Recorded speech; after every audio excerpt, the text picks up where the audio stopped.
ఈ కరక్కాయ పెచ్చల యొక్క చూర్ణము ఒక 100 గ్రాములు తీసుకోవాలి. మనకు మార్కెట్లో దొరుకుతుందమ్మా.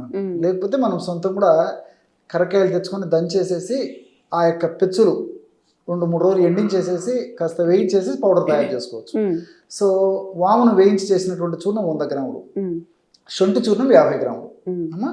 కరక్కాయ పెచ్చల యొక్క చూర్ణం 100 గ్రాములు, వామును వేయించి చేసినటువంటి చూర్ణం 100 గ్రాములు, శొంఠి చూర్ణం 50 గ్రాములు.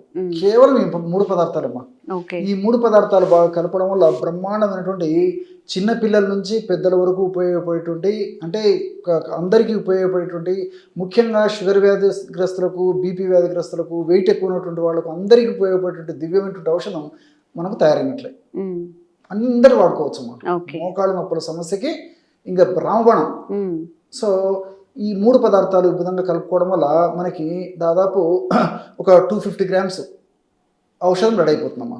పెద్దవాళ్లకు నేను చెప్పినటువంటి ఈ యొక్క డోసు, మరి చిన్న పిల్లలకి, అదే చిన్న వయసు వాళ్ళకైతే 1/2 టీ స్పూన్ రోజు 2 సార్లు వాడుకున్నా సరిపోతుంది.